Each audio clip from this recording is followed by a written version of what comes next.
From your taco place, it's also a chicken place that's also a taco place.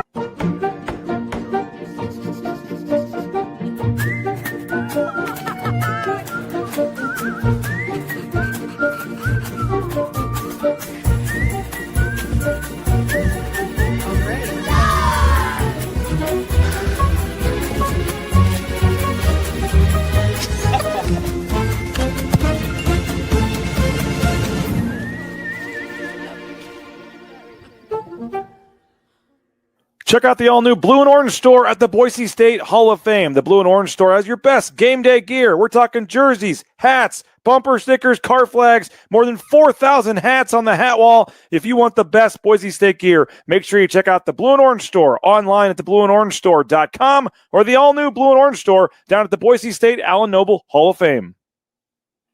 It's the fall kickoff sale at Lithia Ford of Boise. It's the best time to trade in and trade up to a new Ford truck or SUV with a room to haul your payload or playload. Visit Lithia Ford of Boise, where Ford begins in Idaho. Bronco fans, the new Boise State trading cars are here, and you can only get them at Jackson's. Start collecting them today.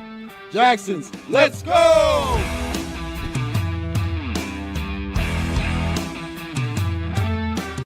And final blade of grass. Done. And done.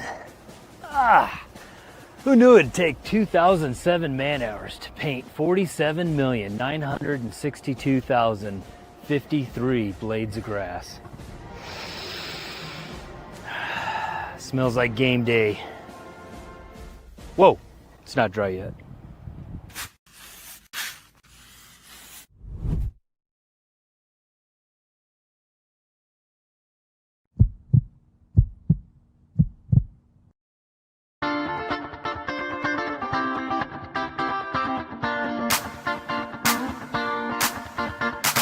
It's time for Ball Talk with Sanford and Johnny. From what's happening on the Blue at Boise State to the Mountain West and beyond. The biggest storylines, the best guests, and most outlandish opinions from two dudes who eat, sleep, and breathe college football.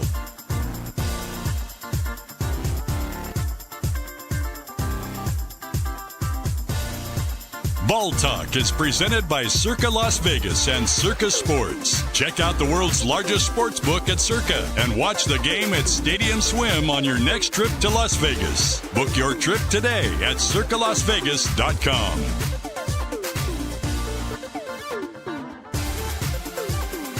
Ball Talk with Sanford and Johnny, featuring former Boise State quarterback and longtime coach Mike Sanford and KTIK 95.3 FM The Ticket's Johnny Mallory on Bronco Nation News.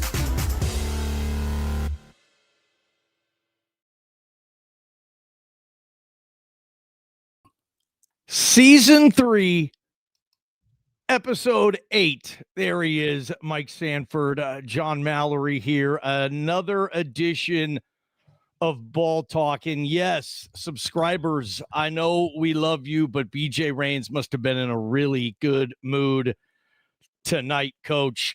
And hopefully that is the case coming on. And I think we have Coach Sanford with us. I don't know if his mic's working or not. Can you hear me? Can you hear me? Yes, you're coming in loud. Johnny. Outside of my Denver Broncos that I now cover here, boy, it's been a tough one for the Mariners. You're going the Boise State Broncos. Yeah, to see you bust already. Really bad. I'm in hockey mode. Idaho Vandals. You know, I got to roll with this. Is the Seattle Kraken, man. Krakens, they're absolutely buns. They're cheeks. Dude, have you been to NHL games because you're in Denver? I cover the Avs. I talked about the Avs today for 50 minutes on the air. Really? The season opener, 4-1, baby. Yeah, so you know how it goes, but no doubt, get ready for some hockey on here. Ball talk. Stick and puck, baby. BJ must have been in a good mood. So he is. Congratulations, everybody. We're going to do this for everyone tonight in Bronco Nation. So appreciate you guys. We got a lot of ball to talk, Coach Sanford. In fact, I don't know if you saw this. You guys probably talked about this in the Denver airwaves today also, but 49 consecutive days of football kicked off a few hours ago. And by football, I mean FBS or NFL football, high-level football, 49 consecutive days. They did this last year too, if you remember, Coach. And I don't remember watching every single day, but I think I'm going to try to this year. Not every game. You can't do that, but every day, at least tune in for, I don't know, 10 minutes, 5 minutes. I have, as we record right now, I know everybody doesn't watch this live, but a UTEP Liberty game on. Oh, boy, right Malachi, man. Malachi. Oh, my former Los Alamitos and fellow Griffin alum. Not good. Not good. I can't remember, Coach. I think Malachi might have been pulled already in this game. Maybe somebody. Okay, so let's look at 16-0 Liberty. This is a battle of 2 1-4 Conference USA squads. This is bad ball. Yeah. Malachi Nelson right now was 3 of 7 for 12 yards, and now Skylar Locklear has taken over. The junior, 5'11", 195-pound, just averages grits, probably walk on, program kid. He is. Yeah. This is rock bottom for and a lot of negative talk about the doggy, right? A lot of stuff going around about our guy Maddox Madsen. Two significant games this year. I would say 2-3 games last year where the stakes were high and he didn't necessarily show up and dominate like you want him to, but Malachi Nelson wasn't it. Just for all of you out there that were hoping that the 5-star daddy, the big $2 million NIL, he wouldn't have been it. He's not it, man. And I kind of knew, just so you guys all know. Okay. I kind of knew that. I kind of knew that right away. Okay. I kind of knew that. Is that a Lincoln Riley type of, I don't know. I mean, just, you kind of knew that right away. Was that, right away when he got to Boise State, right away when camp opened, right away when he got to USC, right away? I knew that there are guys that are over-regarded in the recruiting process. See DJ Uyunglele, let's go. I mean, gosh, there's so many. Think about the guys over the years that have been just big time recruits and how they end up panning out. Arch Manning. Arch Manning. Wow. Right. I mean, we could do an episode of Ball Talk on and obviously that. Unbelievable performance from Nico Lavea, but dude. Yeah, Nico was terrific. He looked like great. Nico. It was great, but come on. Is UCLA going to go on a 7-game win streak right now? No, I don't think so. The magical play calling of Jerry Neuheisel. Jerry, man, with his flow, he's got his flow going.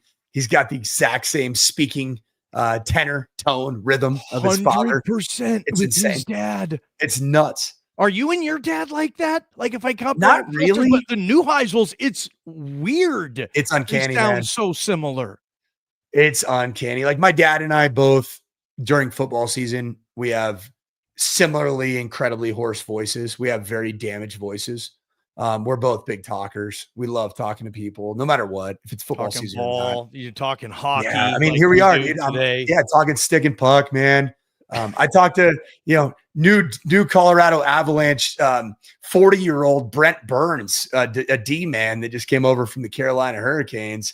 His daughter is a transfer to my high school with my daughter in the same class. They both have the same name. They're both Peyton, Peyton. And I talked to her today for 20 minutes about her dad's debut as an Av player.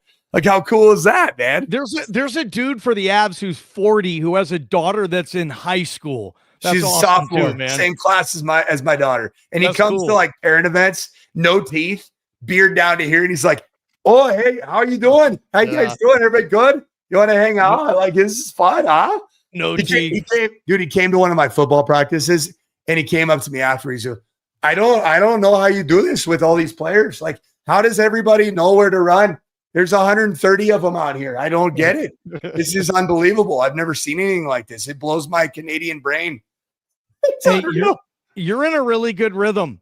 We're going to do a mic drop early today. Mic drop in 15 seconds. This crispy chicken is from a taco place. This crispy chicken is from a taco place? The taco place? Taco place. It comes in a burrito too? From your taco place, it's also a chicken place that's also a taco place.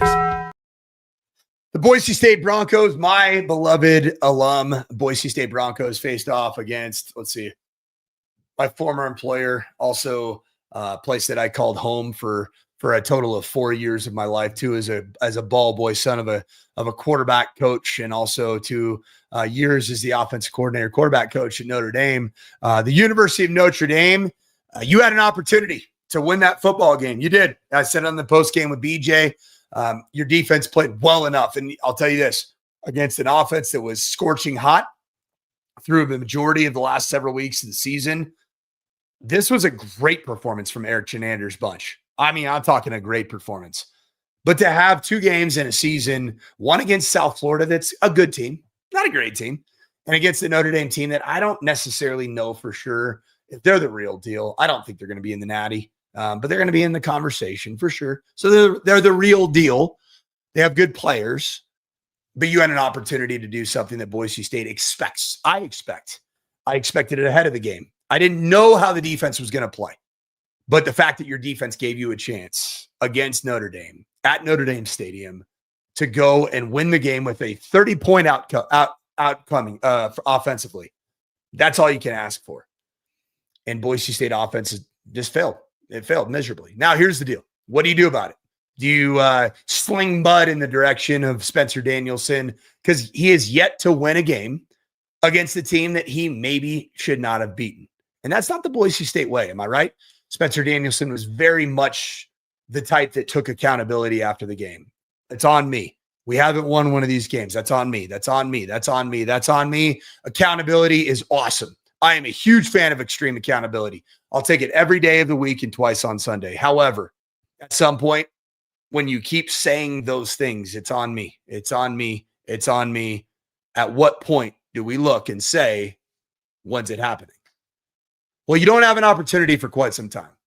Fresno State is a 5-1 team in the Mountain West Conference. You might have a chance to do something against a team that you should beat in terms of the standards of Boise State in the program. But at the end of the day, you might be underdogs. But lost to South Florida, lost to Notre Dame. So where do you go from here? Well, you move the goalposts. The goalposts have officially been shifted. In my humble opinion, college football playoffs, you don't deserve to be in them. I'm sorry, Bronco Nation. How can you say that you should be a college football playoff team when you scored a total of a whopping 14 points in 8 quarters against one group of 5 team in South Florida and another Power 4 type caliber team in Notre Dame? You have a total of 14 points in 8 quarters. That averages, you don't even want to know, just a little bit less than 2 points per quarter in those 2 contests. College football playoffs, it's out. It should be. But what do you move to now? Mountain West Conference play. Mountain West Conference play. That's the goalpost. They've been shifted. They've been moved. That's okay. I'm not happy about it, but that's the new reality of your season. And if you think for 1 second, the New Mexico Lobos and Jason Eck with a humongous chip on his shoulder, a massive, I'm talking Boise State from 1998 till about 2017, catalog of trick plays, funky formations, chip on their shoulder. Does New Mexico kind of feel like Boise State of those days? We better look out, because this weekend, Jason Eck's coming for your soul. He wanted this job. He thought that he was deserving of being the Boise State head coach. He thought that there was a silver spoon opportunity for a guy like Spencer Danielson to be the interim head coach for a very talented team and get the job. He's coming for blood. He's coming for blood. And you better be ready. As a team, you better strap it up. You better protect everything that Boise State is all about, because you can't allow Notre Dame to beat you twice. You can't allow South Florida to beat you 3 times. It's all about beating the Lobos. Sounds crazy. got to beat the Lobos because Jason Eck, that big old fella, he's coming for you. And it's going to be wild to watch. And I can't wait to see it. Boise State needs to respond. If you don't, then this team obviously has they do not deserve to be even the Mountain West Conference champion. Got to respond right now. We're going to find out a lot about this tenure of Spencer Danielson. So that's a mic drop. Bronco fans, the new Boise State trading cards are here, and you can only get them at Jackson's. Start collecting them today. Jackson's, let's go!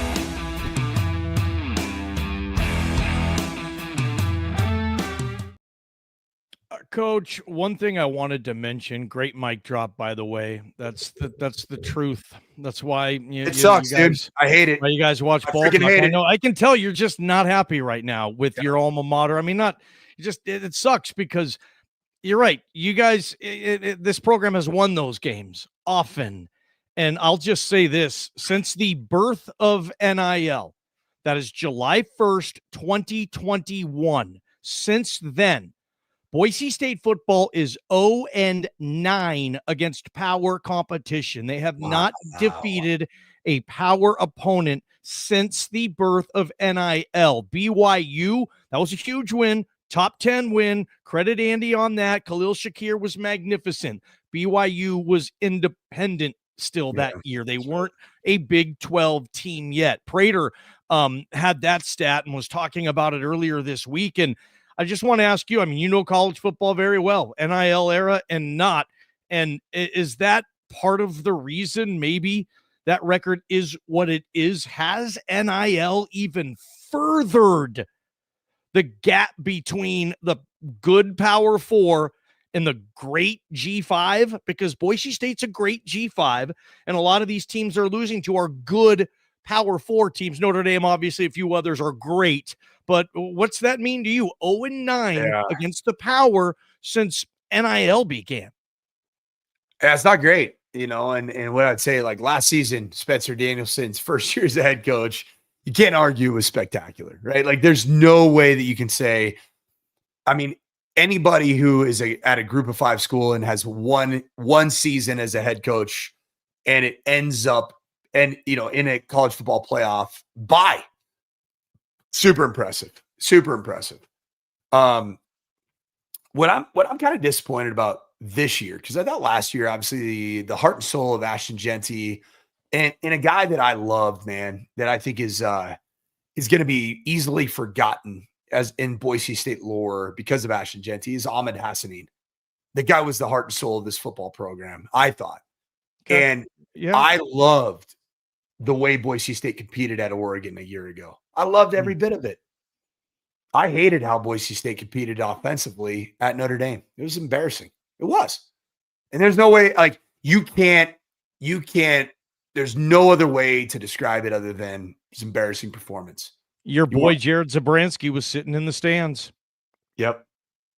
What'd he say? A lot of those players. Haven't talked to him post-game, talked to him before the game. He was really excited and had a lot of confidence in the quarterback. And I'm sure Z was there like a lot of ex-players who were really frustrated with that situation. And it's a great experience. Everybody said they had the only bad thing was the game or the score. Notre Dame was class act 100% all the way from what I've been told. But I mean, that offense that they weren't. You can't ask the quarterback to throw that many balls. I think even though there was the 4 interceptions, when you're in that mindset where you're throwing and you have to throw, that's the same reason he had the picks against Penn State too. You get down, they're trying to play catch up. You're forcing more things. He will never force that stuff in a close game, but it wasn't close because I mean, and even the throws that he made, some of them were off. You saw a receiver bending this way. It just felt like, I don't know, it wasn't there. And I mean, the guy had a career high the week before against App State, a good G5, whatever program. Career high, was terrific, was okay. The Mountain West preseason offensive player of the year. He was all that. And then it's different. The shift from that to Notre Dame It was crazy, man. Or maybe it wasn't, but it was what it was. And I know that that was unfortunate for you, man. But yeah, this NIL era, I think Boise State's going to have to come up and say, okay, really, what program are we going to be? Because this is pro football. And if we're going to get after this, then we need to go out with this. We need to get public with this. And, Prater was saying this as well. Like, we need $1 million quarterback. I don't care how we get it. Boise State needs to call. They need to parade him in, sign him. I mean, this is pro football. Find someone. You come to Boise because we're better than where you are. Right. And I'm not sure if that's this year, if it's after Mad Dog leaves. I mean, I don't think a lot of kids are going to be interested to come to Boise State and get in another quarterback competition with Maddox Madsen. No. Any research on that, it's tough. And Spencer said, basically, I will die with this kid. So I don't know what you do there, but just a few things in NIL. It's kind of crazy, Coach. You can do that stuff. I mean, go get the money. It's cutthroat. Buy who you want. It's cutthroat. You see what happened at Stanford today? Yeah, a 50 mil. 50 mil solely for football. Earmarked for football only, and there's no equity. The person that gave the money said, I'll give it, but I'm not entering it into this pot of Stanford athletics. We're not going to give it to, beach volleyball. We're not giving it to men's golf. This is for football to solve a very, very complicated situation. Boise State, man, I'm nervous. I'm nervous on a couple fronts because I do believe that the current team is good enough to win a Mountain West championship. You got to play good though. You got to get I'm not convinced that this team is thorough enough. West. I mean, gosh, man, I'm not convinced this team's thorough enough in all three phases. I mean, special teams has been a problem. Offense has been good against bad competition, and honestly, absolutely terrible against good competition. Am I right? Yeah, only 5 teams in America have committed more penalties than your Broncos as well. You saw the penalties, 13 against Notre Dame. They had 10 in the first half against Air Force. They had other double digits. What was it, 11 or 12, you guys, against South Florida, which like half of them or so are committed by offensive linemen. So, I mean, yeah, there's just some things that need to be corrected. It's correctable stuff, though. It is, and you're going to be able to do it against teams that are not as good. But man, what I'm nervous about is not just this season. I'm nervous about the season. Man, I'm nervous about the state of future Pac-12 or whatever they're going to call it. It's not a great conference, man. Oregon State and Washington State are the biggest also-rans ever right now. They are terrible. I thought maybe they could hold on another year. They're embarrassing. Those are two embarrassing programs right now. Yeah, they do not go into that league as the flagships. No way. They're just with everybody else. And I agree with you. That league, day by day, it's looking like a really good basketball league. It's looking like a basketball league. I'm telling you, man. I live here in the Denver area. Norvell's it's as bad as it gets right now. I mean, they want a new coach for the Pac-12. I would imagine at CSU. They do, but it's like, what is the Pac-12, Johnny? Like honestly, and I don't say that. It's the Mountain West that went on a diet. It lost all the freaking fat. It hit the gym a little bit, and now it's feeling a little better about itself. Yeah, but for basketball, it's a really good league as well. Okay, man, it's okay. Yeah, I'm nervous. I'm nervous about the future of the program. I'm nervous about. And it takes you back to the opportunities that Boise State may have had to get into the Big East way back when, right?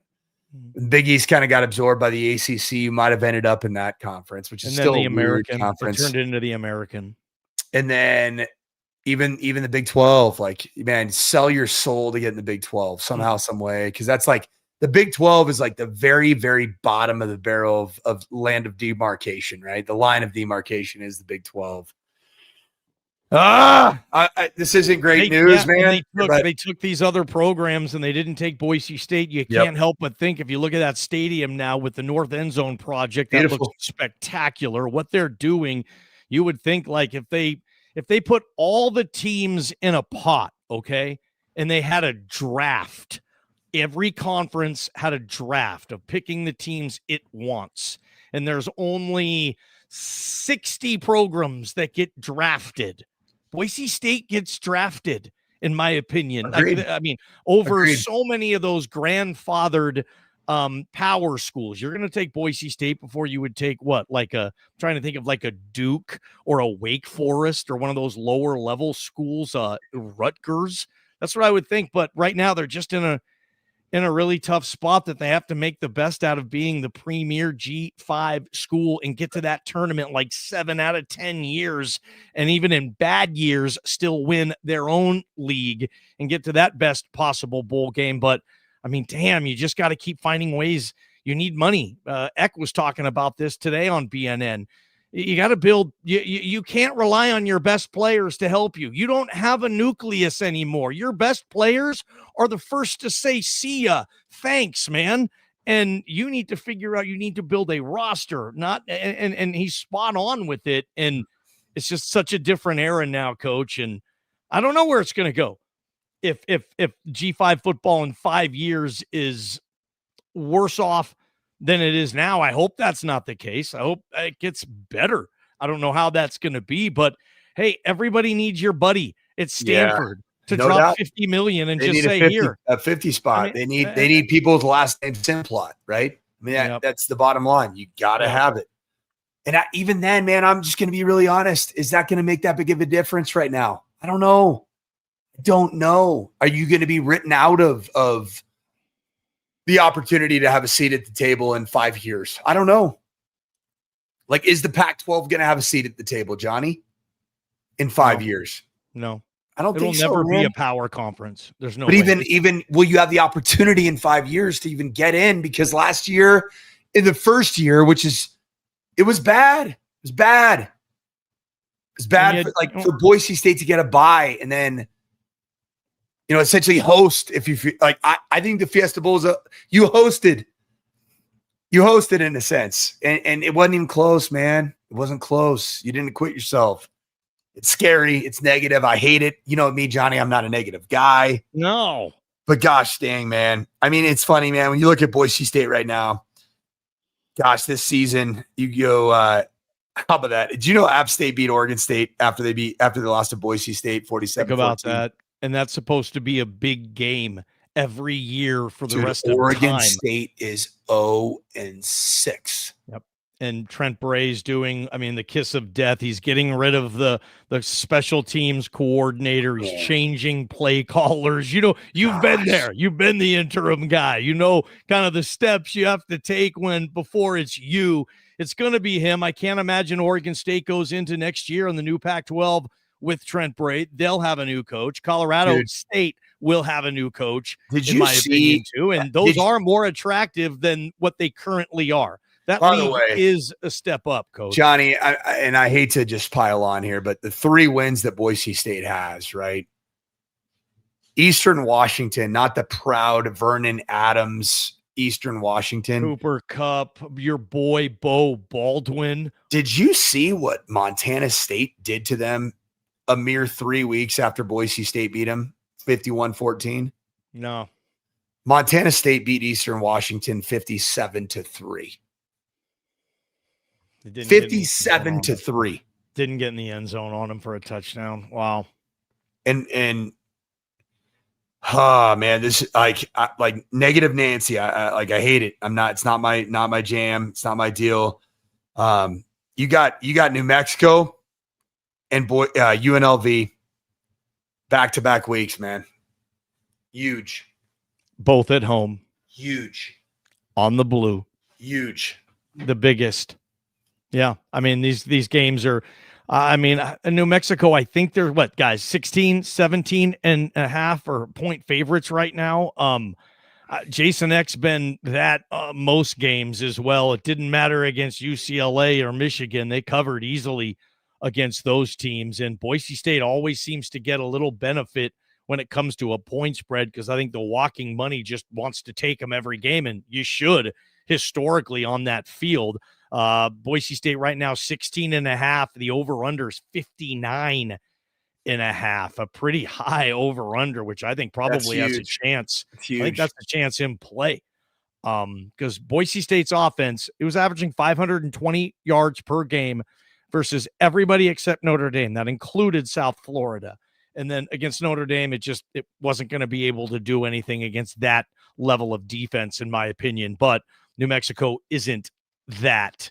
And I don't know if you saw New Mexico last week, Friday night against your boy, Mahala, Ken Niumatalolo. Oh, yeah. They looked great. They look against solid, man. New Mexico. They couldn't, Eget, he didn't miss. He had like 2 incompletions.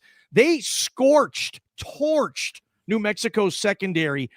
Madsen, Marshall, Ford, this passing game, you would think is licking its chops this week in the Blameyer, checking out some of that. But then again, I know Jason X probably having some fun looking at Boise State's deficiencies too, and how the heck he's going to exploit those. And you were right earlier.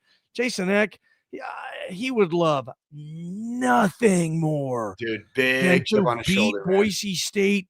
This is the only time he's going to get this chance. They're in different leagues next year. And he stays an out West head coach, right? And I think if he's out of Albuquerque in 3 months, which I think is possible, where does he go? A game he has to win. Oregon State has to win this game. Jason Eck, the head coach. He should be in Pullman, but it was just bad timing. It was bad timing. He wasn't going to go tell him, "Hey, I don't want to be here anymore," because Pullman called, and I don't even think he asked him that. But he was committed to New Mexico, but that job opened Washington up. State's got the same head coach as last year, right? Dickert. No, Dickert went to that's right, Wake Forest. That's right. It was a bad deal, and they brought in Jimmy Rogers. Okay, I think he was. Yeah, I think he was from one of the. He was the head coach at South Dakota State. He coached, I believe, on staff with Eck. Johnny, I've been pretty. How many times have you seen me be this down in 3 years of doing the show? This is the first ever. This is by far the worst you've been. Can we all feel better? Right here. Oh, not that. Sorry. Right here. There you go. We want to feel better, man. 3 quarters of play. Malachi Nelson and the Miners have 66 yards. I'll just say this. Nobody cares, but. I know, dude. I know. No. But Liberty was -1.5 tonight. Yeah. That was it. And Liberty. Talk about a program that is absolutely like. You want to talk about going to lose to Malachi, though. That was an easy bet, taking Liberty on just a 1. I would have given 7 points. They're up 19-0. UTEP can't move the ball. Malachi Nelson can't move the ball on a Wednesday night at Conference USA level. By the way, because I'm going to pump you up a little bit. Yeah, you're right. You're too damn down. Tuesday night football. Conference USA Maction, Wednesday night football, Conference USA and Maction. This is how we have 49 consecutive nights. Yeah, but there's no Maction tonight. I didn't want CUSA. I didn't want CUSA. I wanted freaking Maction. It's a next week far superior product to CUSA. It's coming. But my question is to you, and you've coached at a CUSA program. Yeah, it sucks. Are you at the time where you're willing to say, and it's not the coach's decision, but you're willing to say, yes, we will play 3/4 of our league schedule. That's like 4 or 5 weeks on Tuesday and Wednesday. Because this is the only time we can get this type of exposure. Yeah, just give me, and it's more money than you'll pay for us to be on ESPN Plus. Johnny, am I the head coach of a CUSA team that's asked this? Just make sure you give me a Tuesday game, then next week a Wednesday game, then the following week a Thursday game. I'll take that. I want it to be consistent. What I don't want is a Saturday followed by Tuesday. They do what, 4 or 5 weeks? That's what they've done in the past. CUSA or Maction will say, okay, there's a 5-week stretch of our league. Maction's going the rest of the way, right? They go eight straight weeks of do they do the whole thing? Yeah, maybe Conference USA does now too. But I mean, good for college football, bad for college football, cool for fans, people who want to put a wager on a game and sit in their office and talk to Coach Sanford and have a game going on. I mean, that's the only time they're going to get the money. I mean, I don't mind it, but Man, that would be tough if this is your team and this Johnny, is what's your league. What's the vibe check in Boise today on Boise State football and just the direction? Is it as negative as I am or no? Kind of is, man. It's pretty negative. I haven't had a chance to check in, to be honest.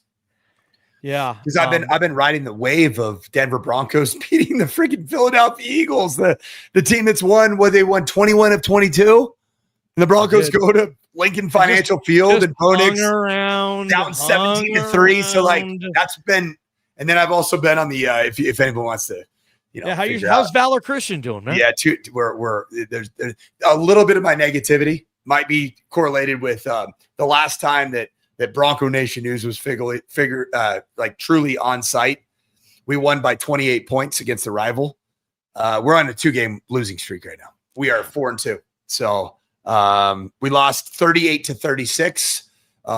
And it was one of the best games maybe in the history of the state of Colorado. And we had the ball in our hands, came back from 17 down and had the ball in our hands and had a few open cats and just didn't finish the game. And then we ended up having an assault of sorts happen on our visitors sideline that has been investigated by the Douglas County Sheriffs because one of our players got shoved by a coach in the back of the helmet. So it's been a wild week. One of your players went on the other team's sideline. Well, and whatever was going on, whatever. He made a tackle and did the last play of the game. Threw it down the field, interception. They're returning it. Our guy tackles them on their sideline, spins into their people, and then they, their team kind of huddles around them. And it was pushed him in the back of the head. Not the head coach. Not the head coach. It was an assistant. But then I didn't know about it until the ref said personal foul, 15-yard penalty, late hit out of bounds on the tackle by the Valor Christian football player. There's another foul, personal foul. An assistant coach from Mountain Vista shoved a player or struck a player in the helmet. He is ejected from the contest. And I'm like, what just happened? I didn't even know. So the ref saw it. The side judge on their side saw it, and now it's it's a huge Colorado news story in Denver. It's on every major. Because they're saying, was the coach are people defending him? Was it one of those things? Well, it's just a coach saying, "Hey, get off my sideline." There's a lot going on. That's what some people are saying. Yeah. It's nothing. Hey, that's football. Hey, he's just saying, get off the. Were they saying your player was being a punk on the sideline, getting into it with those guys, and then it was one of those. He made a legal tackle that got called a late hit out of bounds, but the film said it was in bounds. And but he it was so violent, he hit the guy so hard out of frustration. It was our tailback and he's like a 5'6", 5'6" tailback. He hit him so hard. It's probably the best tackle of the year, top 2 of the season for us. But when you hit that momentum going straight to the sideline, you roll. And so he rolled into their sideline on the end of the game in a 38-36 classic. So he got surrounded. And so probably, I'm sure he got up. It's but they didn't let him out. And 2 of our guys went in to try to get him out. And then I tried to go in and try to get him out. But I didn't want to sprint over there because my whole team would have sprinted over there. And then we have a melee. It's you. It was wild, man. It was wild. Dang, Colorado high school football. It's intense, man. I will say this. Jake Heaps, man. Jake Heaps is coaching ball out here. Yeah. I would say this: under no circumstance ever should a coach strike a player. Agreed. I agree. Push a player. Keep, especially not one of your players. Nope. Can't even either. I mean, you guys, anything. Dude, in 50 years ago, Woody Hayes smacked a dude in the face, and what happened to him? He was done. What happened? He was done. 100%. Yeah, we even saw at the NFL the Arizona Cardinals fined their coach $100K, bro. Fined him $100,000 for. He was yelling real hard, football style ass chewing, where I don't even care if you played whatever level. Yep. If you've had a football ass chewing, whether you're 10 years old or 15 or 25. But I think it just was kind of the contact. Looked like Jonathan Gannon kind of brushed him a little. But yeah, they're even doing that now. So certainly at the high school level, wow, that's another. You're always breaking cool stories. On Ball Talk about high school. BJ Football, having the man. video of that last thing. That was sweet, that was man. wild, man. It's just intense, man. It's intense. Maybe it's a me problem, man. I don't know. What's going on? Happy thoughts. Your family, your brother-in-law, Balling. who's the quarterback coach? Bear Bachmeyer, baby. Why you and coaching Bear Bachmeyer? That dude's balling, dude. He threw for 3+. And they're in Tucson this week. Arizona's 4-1. Wait, Arizona's 4-1? Arizona's 4-1 this year, dude. I got it. They're playing good ball. They might beat your BYU Cougars, dude. To be honest, I kind of hope they do. Yeah. BYU's playing good ball, man. They're playing good ball. So I had no idea Arizona was playing good ball. I got a handwritten letter about 2 weeks ago. So cool. I've had a great relationship with Arizona head football coach Brent Brennan, one of the really good, genuine, great people in football. Great guy. And just a great recruiter. We were when I was at Stanford, he was at San Jose State. And ironically, when Tom Williams got the head coaching job at Yale, a Stanford guy, Brent Brennan was going as the OC. I went as the tight end coach. And eventually Brent Brennan got offered a better job to stay at San Jose State, a coordinator job. Okay. And so, but we got to know each other because I was at Stanford and he was at San Jose, and we had, our families got together and we hung out at the convention. But he ended up staying at San Jose, and he's just been a great friend of the year. So I got a handwritten letter from him. And it's displayed on my desk in my office. Just literally sent me his new cell number and just said, "Man, Sandy, I keep up with you, love you, love what you're doing. You're doing it you're a real ball coach, doing it for the right reasons, coaching football because you love kids and love impacting people." So it's cool, man. So I honestly, because I've been so busy tracking a lot of teams. There's a lot of teams in college football, huh? The Arizona Wildcats somehow slipped through the cracks. Oh no, I know, right? I would never have guessed they're 4-1. 4-1, and BYU is only favored by 1.5 on the road. Like Arizona, they're saying is for real there. And yeah, Brett Brennan, talk about tracking down a cephalopoid on foot. Go to San Jose State and win a Mountain West championship. Okay. Nobody does that. And I know it was COVID and you took advantage of it, but everybody else was operating under those circumstances too, give or take here or there. And you were able to beat Boise State on a neutral site. I think it was Sam Boyd Stadium. Correct me if I'm wrong. I coached some games. I coached, 12 games in that stadium. It was Brian Harson's last game. Coaching Boise State was a loss to Brent Brennan in the 2020 Mountain West Championship game. Avery Williams, his last game, those guys. But yeah, some good stuff. Johnny, give me the temperature right here. I'm seeing this Sky Ship, our guy. We love Sky. Thanks, man, for always being a loyal listener and watcher of Johnny and myself and Ball Talk BJ. Make sure, guys, if you haven't subscribed to Bronco Nation News on 247, do it now, because these shows will not be free forever. These 2 weeks, they're great that BJ Rains has had the goodness in his heart to make these shows available. But Sky Ship said it, man, is I'm still riding with Maddox. I'm going to say this. I am too. I'm not mad at Maddox Madsen.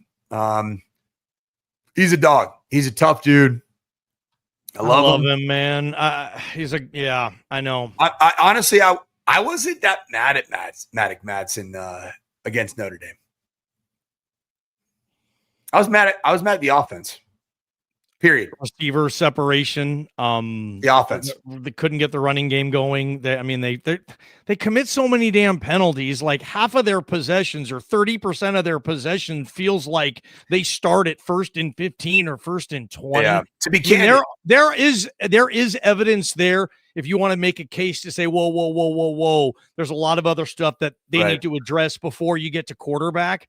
Yeah. You can say that, but at the same time, I think this fan base wants a future NFL kid who, in a big game like that, he can be the best player on the field and win the game for you. And I've never said he was that player. I don't know anybody in this town in the media who has. We just tell you he's been the best they've had and can be a very productive and winning college quarterback. But if you want an NFL kid, You need to go buy one now. That's what everybody else is doing.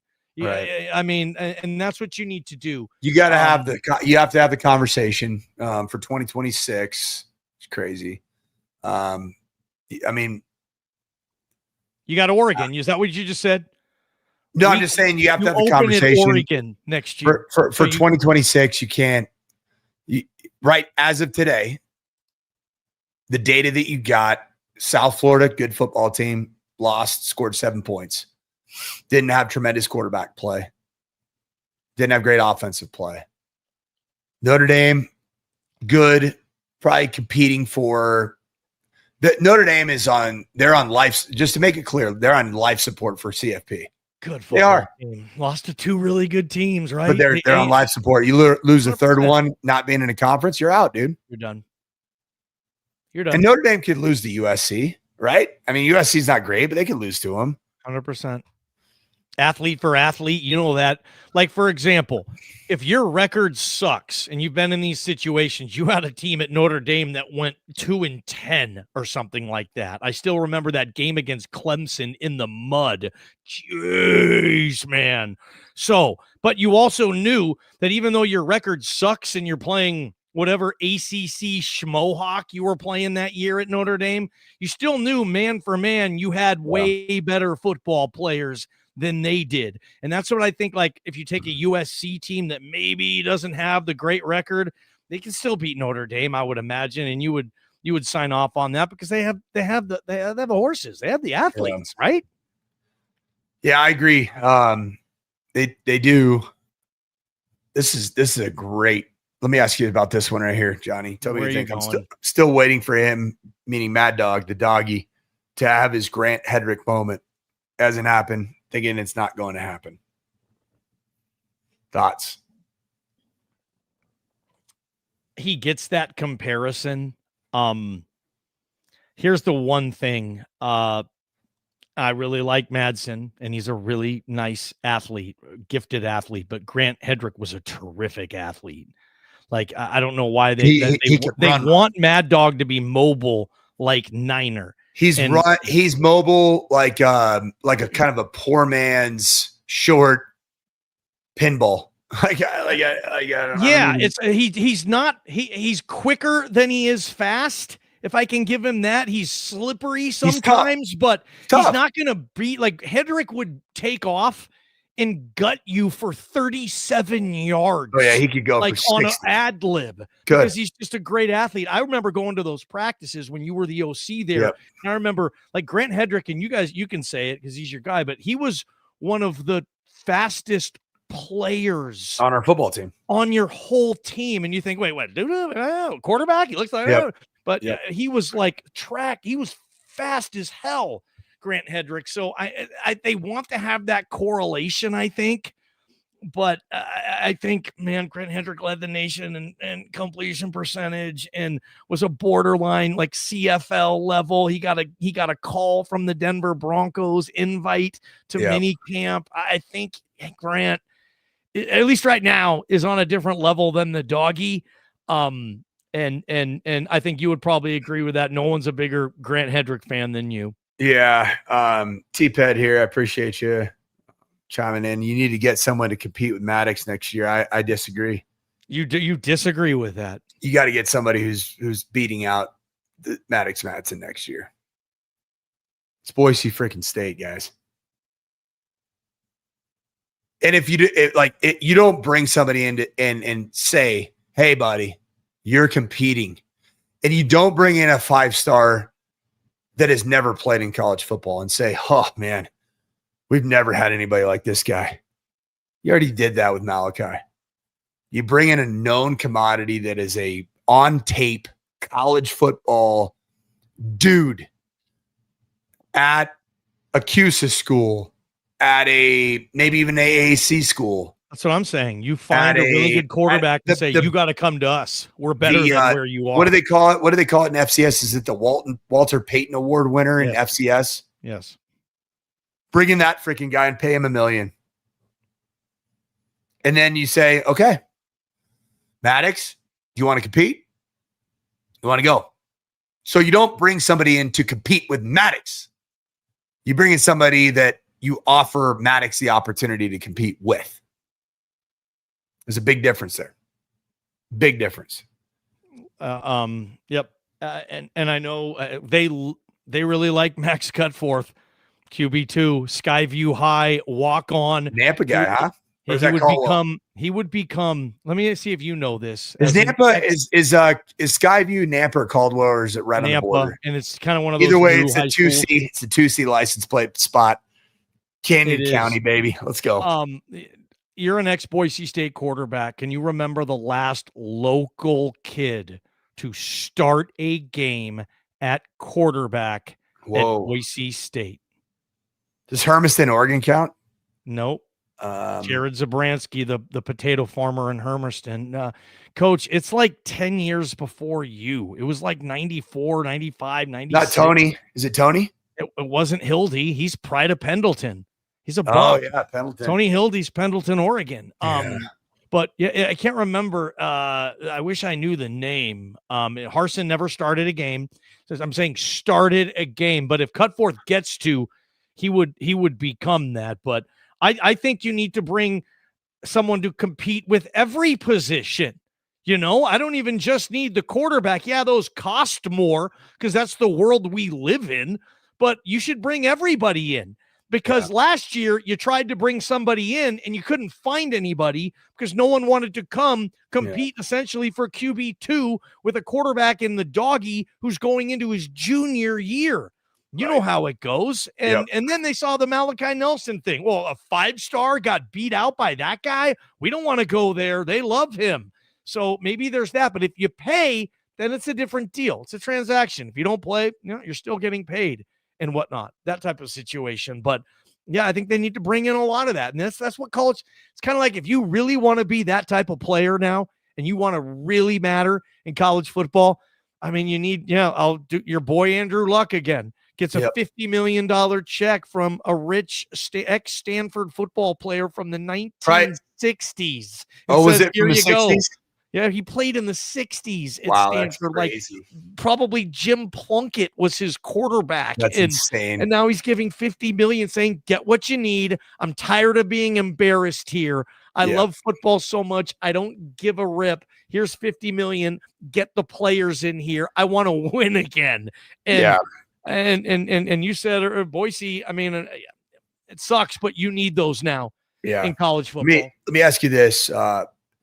There's been a lot of negative juju around the defensive unit and Eric Chenander. Is there a positive path forward for this defense right now that you acquitted yourself very well against the Notre Dame team that had been scoring crazy amounts of points? And you did it with an offense that turned the ball over. Was it 4 or was it 5 times? 4 interceptions. I'm trying to think where the fumble was there a fumble? I'm trying to think who lost a fumble. I don't think any of the backs did. I think it's probably just the 4 picks. You guys can correct me in the chat, but yeah, I think it's just the 4.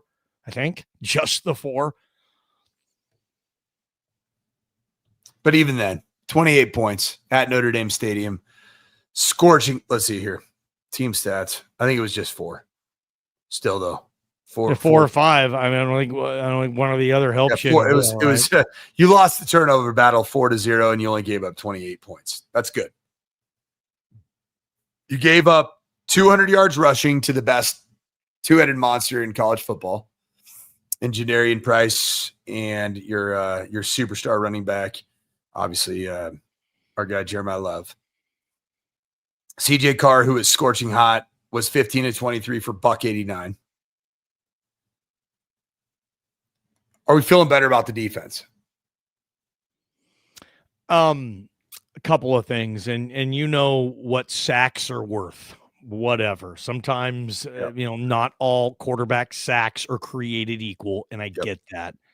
But your edge players. Last year you had Ahmed and JVM. They were both first team All Mountain West. This year you have JVM and Max Steege, and they have collectively, after 5 games, 2 sacks. Yeah. 1.5 for JVM, who was close to being the Mountain West preseason defensive player of the year. I think they gave it to Trey White, rightfully so. And Max Steege was the guy who was supposed to take the monster step. He was the German individual, and he's a beast, and he works his tail off, but he's got a half of a sack. The sacks aren't there. I think they have 11. Correct me if I'm wrong. They didn't get one against Notre Dame. And this defense hangs its hat, and we will put you on your ass. We're coming. And they weren't able to touch CJ Carr. It was so clean. Oh, my gosh. If you were back in your OC days watching the tape back in there in the Notre Dame facilities, they got all the nice toys, and you're just loving that clean operation. Gosh, let's throw the ball to Will Fuller again. That seems to work okay, huh? Yeah, okay. Like, oh man, but yeah, I don't know, Coach. That's I mean, the defense. Let me see him against.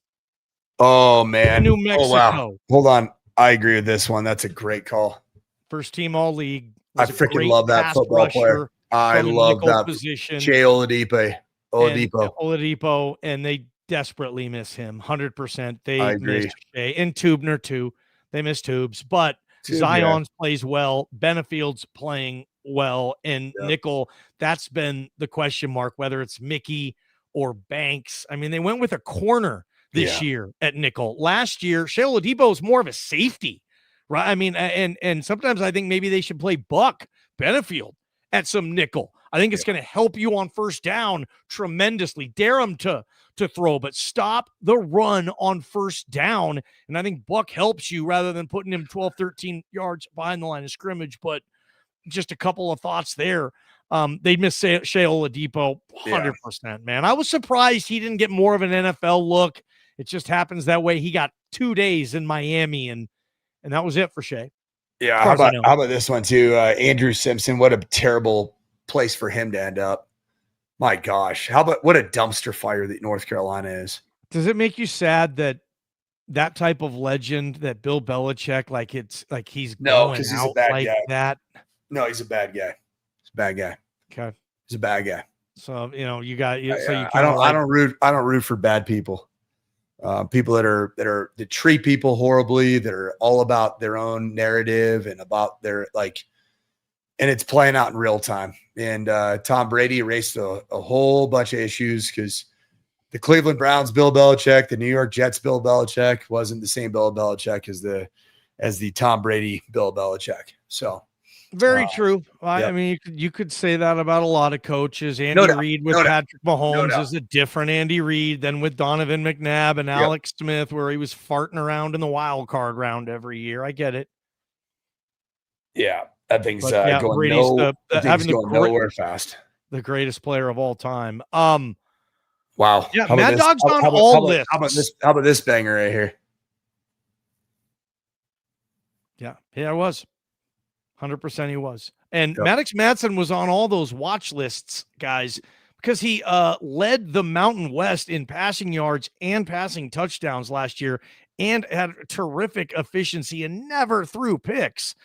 He had a good year last year. The only problem is if you need him to be like an NFL All-American type of thing, that's probably asking too much. You need more cooks in the kitchen to help prepare the meal type of thing. And it's not going to shock me at all, Coach, if Mad Dog and this team wins out and Maddox Madsen, he had a career high 2 weeks ago in passing yardage against App State, right? That's I'll tell you what's really disappointing about Mad Dog right now. Yeah.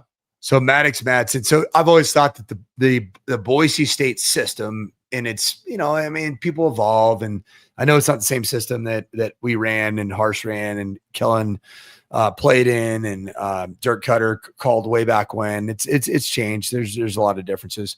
I've always said that the system's a 70% system. What's that mean? You play the right way in the system, it's a 70% completion percentage system. That's what I've always thought. Do you agree? 100%. I think, and the stats support that. Right now, Maddox Madsen's a 59% guy. He's a 9 touchdown, 5 interception guy. And currently his QBR of 55.2 is 76 in America. Not good enough. It's not good enough. Not good enough. Last year, he completed 62% of his passes. This year, he's like you said, down to 59. And last year, he had 6 interceptions in 14 games. 3 were in the Penn State game. This year already, he has 5. So he's turning the ball over more. But again, there's Mountain West teams the rest of the way. And Mountain West Mad Dog has been a different version for sure than Power 100%. 4 Mad Dog. Mad Dog's never beat a power team. Those are the only teams he hasn't beat. And he probably won't, right? He's got Oregon next year. I don't know if they get a He power does. team. He does, Johnny. Hey, good point. Boise State opens. I think is that week 1, guys, in Eugene next year. And I think imagine Dante Moore a year from now. That's the next scheduled. Dante Moore is draft eligible, I believe. So Oregon will just go spend $1 million and get the next one. How good is Dante Moore right now? I love him. He looks terrific. Unreal, and Oregon looks like QBU. It's just like if I'm the NFL, if I'm an NFL football team, if I'm the Denver Broncos, can I just sign a deal with the Oregon Ducks where we will just take your quarterbacks regardless of who it is? He'll just transition and go from Oregon to Denver. There'd be NFL teams that would do that in a second. We'll just take the Ducks guy. You know, I mean, because you see Bo Nix play every single day, and the impact he's having. He is a freaking rock star in Denver right now. You work with his wife too, I right? do. Yeah, she's works at Valor Christian, man. She is a assistant strength coach. Amazing human being. All right, coach. We got a big one. Boise State. This is I'm just going to ask you this. Do they cover 16.5? No. It's closer. No. It's going to be a battle.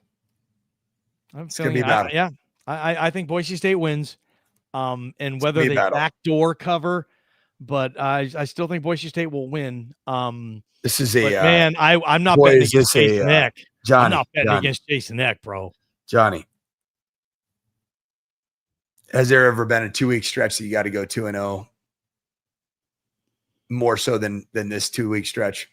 In 2 weeks in a row. In league. Ooh. Not that I can remember for Boise State. I mean, did they ever have who'd they play the week before? Kaepernick got him in 2010. Gosh, Johnny, the week before. Johnny, you lose one of these next 2. Sky's falling. Am I right? Yeah. And UNLV, wow. Play good ball. I was wrong on that. Dan Mullen, I was wrong too. Got the process sped up, and he's getting those guys to play, and they paid for a lot of them. That's what they did. They didn't know much about him, but they knew what they needed to know, and they offered what they needed to offer, and that's the game now. I'll tell you this, man. Kids to come in. I mean, developing here's my take, Johnny. Here's my take. Yeah, go 2-0 in the next 2 weeks. Chef's kiss, Mountain West championship on par. Great job, everybody. Split, go 1-1. Ooh. You can still get to the Mountain West championship game, but it's not good because what would your record be if it's split in these next 2 weeks? Yeah, you'd be like an 8-4 team going into the Mountain West championship. You're 4-3, right? You're 4-3 in league. There's 8. No, I'm saying you're 4-3. If you go 1-1 the next 2 weeks, you're 4-3. Boise State 4-3. That sounds like Avalos, right? That's Avalos stuff. You go 1-2. It's getting warm. Yeah. Getting real warm. You'd think they're not going to go 0-2. No. Got to play ball, man. Got to go. Got to go. Time to respond. Saturday night. Are you doing post game? Yeah. Okay. Yeah. Well, tune in for there. Sanford, this has been a good one. Oh, well done. Emotional one, man. Very emotional. Yeah. Emotional. All right, guys. Ball talk next Wednesday. Love ya.